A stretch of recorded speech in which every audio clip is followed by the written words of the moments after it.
Là, on se trouve dans les coulisses. Donc vous avez ici les acteurs, pour certains qui sont habillés et d'autres qui sont en train de s'habiller, puisqu'on a organisé des vestiaires. Donc il y a 5 grands pôles, avec les femmes à Paris et à Rome. Et puis vous avez les Allemands, bien évidemment, qui sont à Berlin. Et puis les autres acteurs qui sont à Londres et à New York. Donc chaque acteur a son vestiaire qui est préparé par les costumières. Les costumes ont été faits sur mesure.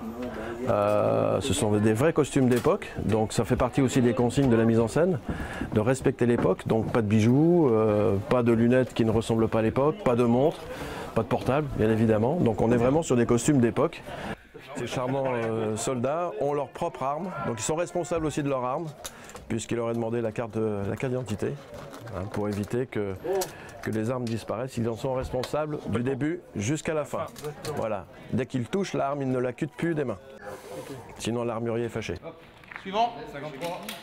Toutes les armes qui sont utilisées sur le spectacle, comme par exemple celle-ci, c'est une Sten, c'est l'arme britannique qui a été fabriquée en grande série, parachutées à la résistance. Donc ce sont des armes qui ont toute une histoire.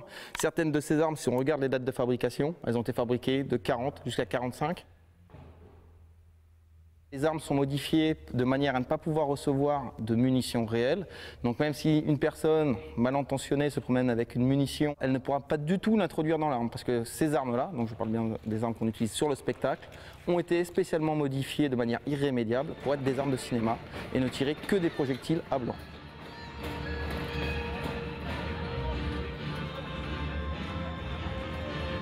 On a vécu la guerre 39-45 ici dans la région nantaise et on va en particulier insister sur ce qui s'est passé à Nantes avec les 50 otages et ce qui s'est passé pas loin d'ici dans le maquis de Saffré avec notamment l'attaque du maquis à la fin de la guerre.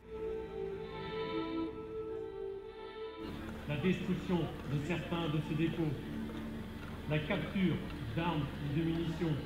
On a imaginé que ce thème de la liberté pouvait intéresser beaucoup de gens dans la mesure où il y avait le printemps arabe.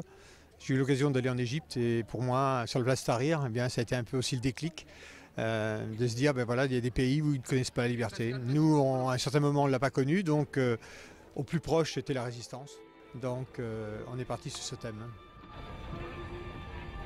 C'est un spectacle d'horlogerie, puisqu'il faut allier à la fois des décors qui sont très importants, très divers, très nombreux, très riches, mais aussi des véhicules, beaucoup de véhicules, des voitures, des motos, des camions d'époque. Il faut que tout ça se démarre à l'heure. Et puis par ailleurs 200 figurants qui vont interpréter des périodes des fois joyeuses mais des fois très difficiles. C'est l'histoire qui m'a fait que je suis venue au spectacle. C'est la première année et quand j'ai su le thème, tout de suite je me suis dit c'est formidable. Un travail de mémoire, je trouve ça formidable. Je me suis dit il faut que j'y sois. Il y a des moments de douleur et puis d'autres de retrouvailles, de résistance. Donc toutes les émotions ressortent dans le spectacle. Vous démarrez aussitôt, vous démarrez partir là. Cette année, c'est par la création d'un nouveau spectacle, c'est pas tous les ans qu'on vit ça à Trans-sur-Erdre. Et puis c'est intéressant à voir, quoi. Tous les véhicules qui se déplacent, la création des décors, la création des costumes, c'est quelque chose qui est assez grandiose et c'est quelque chose qui est plaisant à vivre de l'intérieur, quoi. Ça demande du temps, là je suis sur ma période de vacances, mais ça reste un véritable plaisir de revenir, quoi, chaque soir, ça c'est sûr. Et quand ça s'arrête, ça fait vraiment un sacré vide.